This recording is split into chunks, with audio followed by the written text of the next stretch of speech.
പ്രിയപ്പെട്ടവരെ, പൗരോഹിത്യം ഒരു തൊഴിലല്ല. കുഞ്ഞുനാട് മുതലേ പൊന്ത ചെല്ലണമെന്ന് നിർബന്ധമുള്ള ഒരാൾ ഒരു ദിവസം പൊന്ത കയറിയെങ്കിൽ കുറ്റബോധം തീർക്കാൻ വേണ്ടിയിട്ട് മാത്രം നമുക്ക് പ്രാർത്ഥിക്കാം. കർത്താവേ, എന്റെ ജീവിതത്തിൽ ആപത്തൊന്നും ഉണ്ടാകരുത്, എന്റെ കുടുംബത്തിന് സമൃദ്ധി ഉണ്ടാകണമേ, അല്ലെങ്കിൽ എനിക്ക് കുറെ പണം തരണമേ. ഇതിനു വേണ്ടിയിട്ടാണോ നമ്മൾ സുവിശേഷം പറയുന്നത്? ഈശോ 12 പേരെ വിളിച്ചു. 3 കാര്യങ്ങൾക്ക് വേണ്ടിയിട്ടാണ് വിളിച്ചത്. ഏതൊക്കെയെന്ന് പറയാമോ? എന്നോട് കൂടെ ആയിരിക്കാൻ, സുവിശേഷം പ്രസംഗിക്കാൻ, പിശാചുകളെ അപേക്ഷിക്കാൻ. ഈ 3 കാര്യങ്ങളാണ് നമ്മുടെ വിളിയുടെ അടിസ്ഥാനം. എന്തിനാണ് ഈശോ നമ്മളെ വിളിക്കുന്നത്? കൂടെ ആയിരിക്കണം, കർത്താവിന്റെ കൂടെ ആയിരിക്കണം. നമ്മള് ഇത്രയും വർഷങ്ങളൊക്കെ ഈ സെമിനാരിയിൽ പഠിച്ചു. ഞാനിപ്പം വൈദികനായിട്ട് 25 വർഷമായി, മെത്രാനായിട്ട് 7 വർഷമായി. പക്ഷെ 25 വർഷം മുമ്പുള്ളതിനേക്കാൾ ഒരു ആത്മബന്ധം എനിക്ക് ഈശോയോട് ഉണ്ടോ, വളർന്നിട്ടുണ്ടോ എന്നുള്ളതാണ് ഇരിക്കണം എന്റെ ആത്മശോധനയുടെ പ്രധാനപ്പെട്ട വിഷയം. വേറൊന്നുമല്ല, എന്തെങ്കിലും ചെയ്തു കൂട്ടിയോ എന്നുള്ളതൊന്നുമല്ല. കർത്താവിനോടുള്ള ബന്ധത്തിൽ ഈ വർഷങ്ങളിൽ ഒരു വളർച്ച ഉണ്ടായില്ലെങ്കിൽ നമ്മൾ ചൊല്ലിയ പ്രാർത്ഥനകൾ കൊണ്ടും നമ്മൾ നടത്തിയ പ്രസംഗങ്ങൾ കൊണ്ടും പറ്റിയ കാര്യം. നിങ്ങൾക്കറിയാം, നമുക്ക് ഈ പ്രാർത്ഥന നമ്മുടെ മാത്രം സംതൃപ്തിക്ക് വേണ്ടിയിട്ട് ചൊല്ലാനായിട്ട്. ഇപ്പോ കുഞ്ഞുനാട് മുതലേ പൊന്ത ചെല്ലണമെന്ന് നിർബന്ധമുള്ള ഒരാൾ ഒരു ദിവസം പൊന്ത കയറിയെങ്കിൽ കുറ്റബോധം തീർക്കാൻ വേണ്ടിയിട്ട് മാത്രം നമുക്ക് പ്രാർത്ഥിക്കാം. നമ്മുടെ മനസാക്ഷി കുത്ത് തീർക്കാൻ വേണ്ടി യാമപ്രാർത്ഥന തീർത്തിട്ടുണ്ട് എന്ന് പറയുന്ന ഒരു കാര്യം. അതുകൊണ്ടാണ് ചിലരൊക്കെ റംസായുടെ കൂടെ നെരിയായി കൂടെ ചൊല്ലി തീർത്തേക്കാൻ. നെരിയായി പിന്നെ ചൊല്ലട്ടല്ലോ, അത് നമ്മൾ ഓർക്കുന്നത്. അതൊക്കെ ചൊല്ലി തീർക്കുന്നതോടുകൂടി ഞാൻ കടമ നിറവേറ്റാൻ വേണ്ടിയിട്ട് നമുക്ക് പ്രാർത്ഥിക്കാം. ഇപ്പോ അങ്ങനെ പ്രാർത്ഥിച്ചു കഴിഞ്ഞാൽ ഒരിക്കലും ഈശോയിലേക്കുള്ള ബന്ധം, ഈശോയുമായിട്ടുള്ള ബന്ധത്തിൽ വളരണം. ഈശോ എന്ന വ്യക്തിയുമായിട്ടുള്ള ബന്ധത്തിൽ വളരണമെങ്കിൽ അത് കടമയുടെ അപ്പുറത്ത് സ്നേഹത്തിന്റെ അനുഭവമായി മാറും. നിങ്ങൾ ഈ ദേവാലയത്തിലേക്ക് വരുന്നത് തന്നെ സ്നേഹത്തിന്റെ ഒരു അടയാളം, ഈശോയോടുള്ള ഒരു സ്നേഹത്തിന്റെ അടയാളം. അതുകൊണ്ടാണ് ഓരോ കുർബാന കഴിഞ്ഞും ഞാൻ എന്നോട് തന്നെ ചോദിക്കേണ്ടത്, ഈശോയുമായിട്ടുള്ള ബന്ധത്തിൽ ഞാൻ വളർന്നു. ഈ കുർബാന കഴിയുമ്പോഴും ഈശോ എനിക്ക് ആരാണ്? പഴയതുപോലെ തന്നെ അങ്ങ് അകന്ന് നിൽക്കുകയാണ്, അതോ ഒരല്പം കൂടെ എനിക്ക് ഈശോയുമായിട്ടുള്ള ബന്ധത്തിൽ വളരാനായിട്ട് സാധിച്ചു?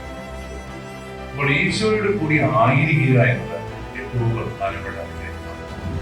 രണ്ടാമതായിട്ട് സുവിശേഷം പ്രസംഗിക്കാൻ വേണ്ടി നമ്മുടെ ദൈവജനത്തെ എല്ലാം നന്നായിട്ട് വേദപാഠമൊക്കെ പഠിപ്പിച്ചിട്ടുണ്ട്, നല്ല പരിശീലനം കൊടുത്തിട്ടുണ്ട്. അതിന്റെയൊക്കെ ഫലം കൂടുതലായിട്ട് നമുക്ക് കാണാൻ സാധിക്കുന്നത് നമ്മുടെ പ്രവാസി സീറോ മലബാർ സമൂഹങ്ങളിൽ പോകുമ്പോഴാണ്. ഞാൻ ഈ മറ്റു രാജ്യങ്ങളിലൊക്കെ ധ്യാനിപ്പിക്കാനൊക്കെ പോകുമ്പോൾ ഒത്തിരി അഭിമാനം തോന്നുന്നത് നമ്മുടെ മാതൃസഭ നൽകുന്ന പരിശീലനത്തെ കുറിച്ചാണ്.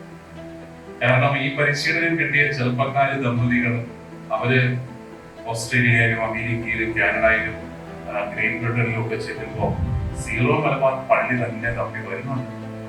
തൊട്ടടുത്ത് ഇംഗ്ലീഷ് പള്ളിയൊക്കെ ഉള്ളവർക്ക്, എന്നാലും അവർ അവിടെ ഒന്നും പോകുന്നില്ല, നമ്മുടെ പള്ളിയിൽ തന്നെ വരുന്നു. കുഞ്ഞുങ്ങളെ വേദപാഠം പഠിപ്പിക്കും എന്നൊക്കെ പറയുമ്പോൾ നമ്മളിവിടെ കൊടുക്കുന്ന പരിശീലനത്തിന്റെ നല്ല ഫലങ്ങളാണ്.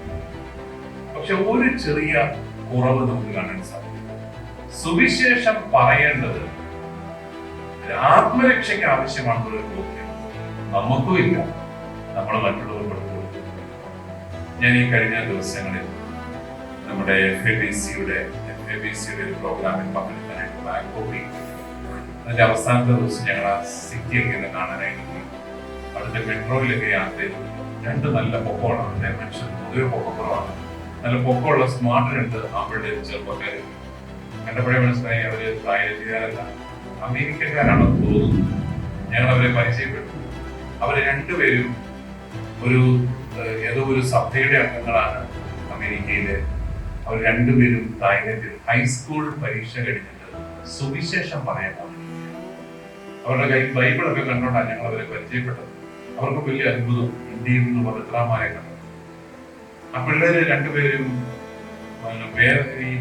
അവരുടെ നമ്മൾ ഈ പറയുന്ന +2 പരീക്ഷ, സ്കൂളിലെ പരീക്ഷ കഴിഞ്ഞ് ഫ്രീ ആയിട്ടുള്ള സമയം സുവിശേഷം പറയാൻ നിങ്ങളൊക്കെ ഇൻസ്റ്റ ഉപയോഗിക്കുന്നവരുണ്ട്, ഫേസ്ബുക്ക് ഉപയോഗിക്കുന്നവരുണ്ട്. നിങ്ങൾ ആരെങ്കിലും സുവിശേഷത്തിന്റെ ഒരു വാക്യമെങ്കിലും അതിനകത്ത് ടൈപ്പ് ചെയ്തു.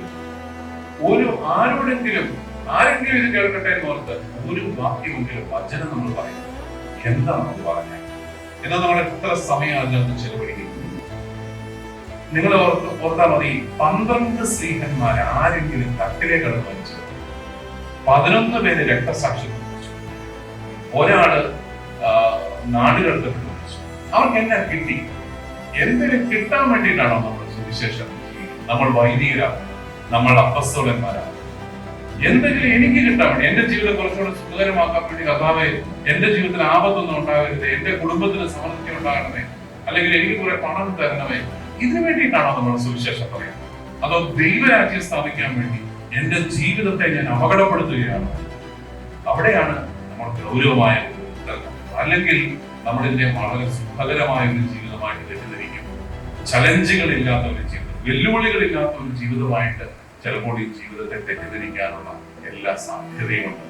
മൂന്നാമതായിട്ട് കർത്താവ് ശിഷ്യന്മാരെ വിളിച്ചത് പിശാചുകളെ ബഹിഷ്കരിക്കാൻ ശക്തി നൽകാൻ വേണ്ടി. പ്രിയപ്പെട്ടവരെ, പൗരോഹിത്യം ഒരു തൊഴിലല്ല. പൗരോഹിത്യം ഒരു ശക്തിയുടെ കൂദാശയാണ്. പരിശുദ്ധ കുർബാന ശക്തി നൽകുന്ന കൂദാശയാണെന്ന് പറയുമ്പോൾ അത് പരിഗമനം ചെയ്യുന്ന പൗരോഹിത്യത്തിന് ശക്തിയുണ്ട്. നിങ്ങളുടെ മുമ്പിൽ ജനം പ്രാർത്ഥിക്കണേ അച്ഛ എന്ന് പറഞ്ഞുകൊണ്ട് വരുന്നത് വെറുതെയല്ല. അച്ഛന്റെ പ്രാർത്ഥനയ്ക്ക് ശക്തിയുണ്ടെന്ന് അവർക്ക് വിശ്വാസം. നിങ്ങൾ പട്ടത്തിന്റെ പ്രാർത്ഥനകൾ എടുത്തു നോക്കുകയാണെങ്കിൽ ഈ ലോകത്തിൽ പിശാചിനെ നേരിടാനുള്ള ശക്തികളാണ് നൽകപ്പെടുന്നത്. അത് വലിയ ശക്തികളാണ് ആ കൈവെപ്പിലൂടെ നിങ്ങൾക്ക് നൽകപ്പെടുന്നത്. പക്ഷെ നമ്മളത് ഉപയോഗിക്കണം. നമ്മുടെ ശത്രു വേറെ ആരുമല്ല. നമ്മുടെ ശത്രു എന്തെങ്കിലും മത തീവ്രവാദ ശക്തികളൊന്നുമല്ല നമ്മുടെ ശത്രുക്കൾ. നമ്മുടെ പ്രധാനപ്പെട്ട ശത്രു സാത്താനാണ്, അവന്റെ രാജ്യമാണ്. അത് വളർന്നു വരാൻ വെമ്പുമ്പോൾ നമുക്ക് വ്യത്യസ്തമായ ഒരു സാക്ഷ്യം